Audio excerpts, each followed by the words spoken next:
Bom dia, meus irmãos. A paz do nosso Senhor e Salvador Jesus Cristo a todos. Sou o professor Rodolfo e é um prazer estarmos de volta para meditarmos no segundo livro de Salmos. Conforme já esclarecido, o livro de Salmos, na forma conhecida da igreja, era na Bíblia judaica dividida em 5 livros. Então hoje nós vamos começar a meditar no que originalmente era o segundo livro de Salmos, que vai do Salmo 42 ao Salmo 72. A nossa leitura e meditação de hoje vai dos Salmos 42 ao 45. E eu te convido a orarmos ao Senhor antes de iniciarmos a exposição de hoje. Senhor nosso Deus, eterno e glorioso Pai, soberano e excelente, Rei dos reis e Senhor dos senhores. Nós te louvamos nesta manhã por tua majestade, por teus grandes feitos e pelas obras maravilhosas das tuas grandes e fortes mãos. Senhor nosso, nós te louvamos e te agradecemos pela leitura da tua palavra, pela exposição e ensinamento da tua palavra. Pedimos a tua bênção sobre cada um dos irmãos que junto conosco oram ao Senhor e acompanham a exposição da tua palavra, lendo as sagradas escrituras. Obrigado, Senhor, por todas estas bênçãos. Ainda rogamos a tua bênção e a tua misericórdia sobre nós nesta manhã, em nome de Jesus. Salmo 42. A autoria do Salmo 42 é tradicionalmente atribuída a Davi. Davi preferia a oportunidade de acesso ao santuário de Deus a todos os prazeres, riquezas e honras desse mundo. Deus conhece a fraqueza do ser humano e, através do exercício da nossa fé, no serviço do culto ao Senhor, Ele vem até nós.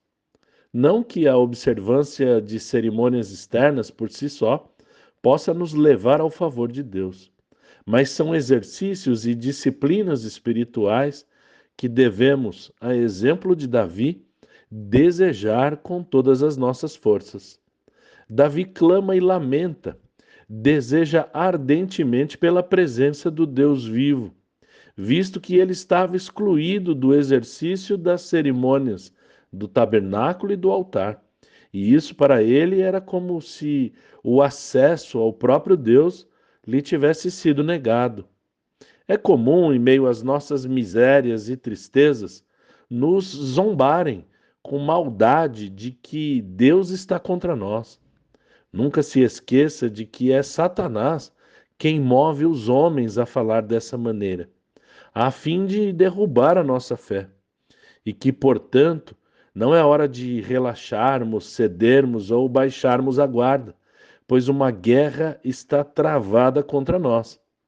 A nossa meditação em tempo de luta, angústia e tristeza deve ser como a lembrança do salmista, dos bons tempos na presença de Deus e a alegria e júbilo que o Senhor pode nos proporcionar. Vemos também a luta do salmista contra a sua própria carne, contra o abatimento da sua alma. Nós, a exemplo do salmista, somos zombados pelos ímpios e atacados pelo inimigo de nossas almas. Devemos também seguir o seu exemplo ao lutar contra nós mesmos, combater os desejos pecaminosos do nosso coração. Essa é a nossa verdadeira luta e a maneira mais eficaz de vencer a Satanás.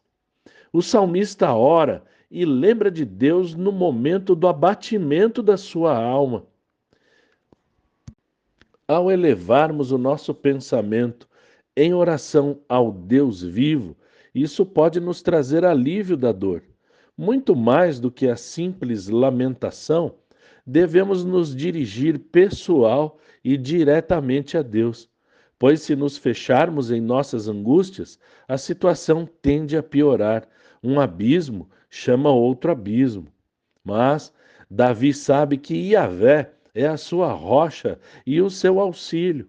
Encerra o salmo com nova exortação a si mesmo e à própria alma.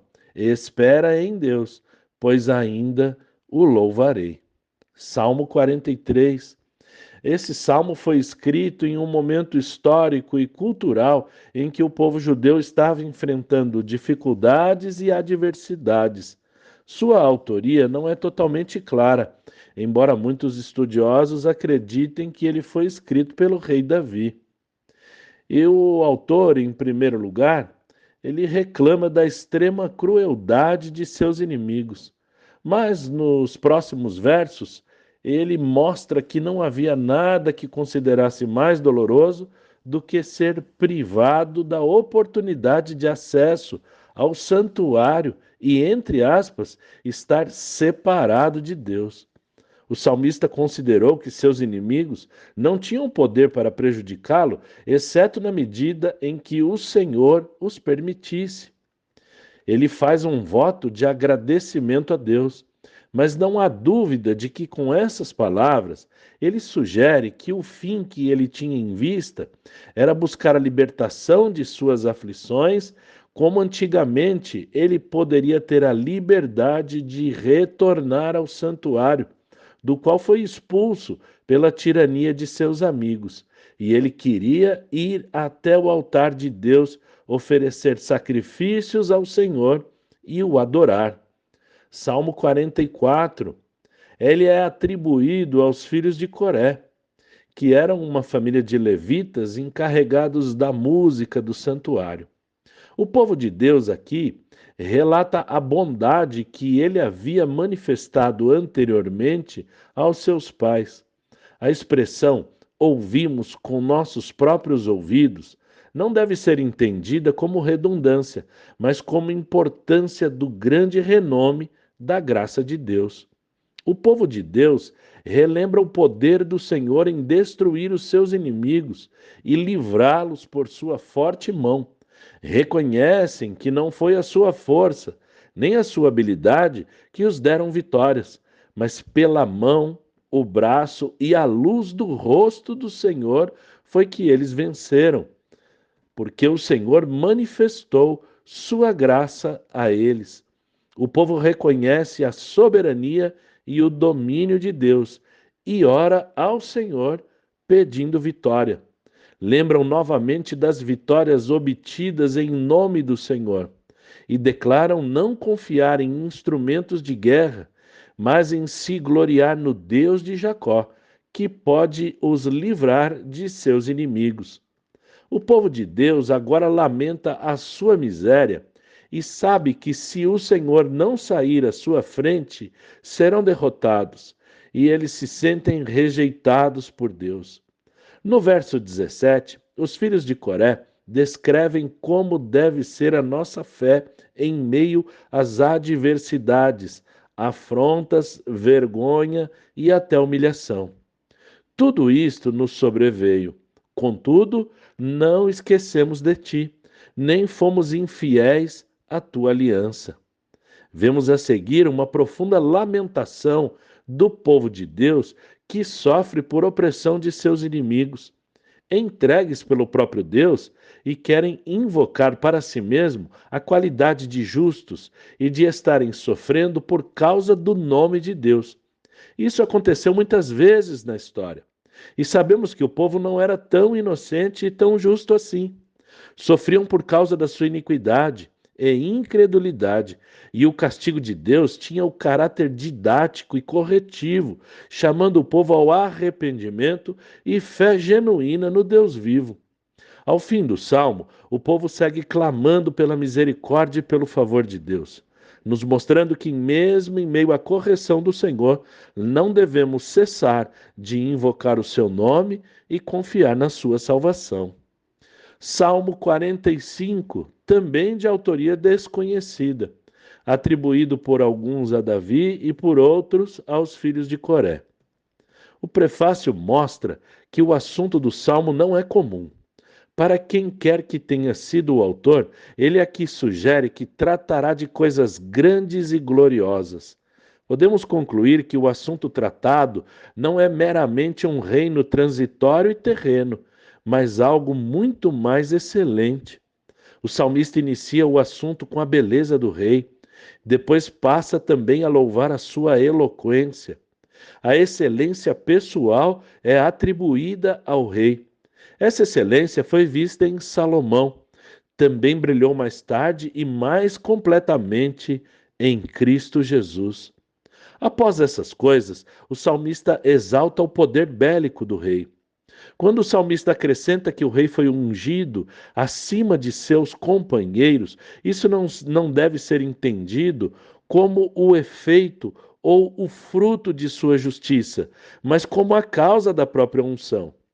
Não é de admirar que Salomão seja tão ilustre por seu amor à justiça, uma vez que ele foi escolhido para ser consagrado rei pela santa unção. Ou seja, ele foi justo e amante da justiça por causa da unção, e não o contrário. Mas, acima de tudo, é claro que este salmo se refere a Cristo e à duração eterna do seu reino. O teu trono, ó Deus, é para todo o sempre. O salmista e profeta iniciou seu discurso a respeito do filho de Davi, mas guiado pelo Espírito Santo, ele compreendeu o reino do verdadeiro e eterno Messias e, portanto, a divina majestade de Cristo, além de qualquer questão, é expressamente indicada aqui. O salmista conclama aos povos para se inclinarem diante do rei e o louvarem de geração em geração e sempiternamente. Que Deus continue abençoando a sua vida e até amanhã, se o Senhor nos permitir.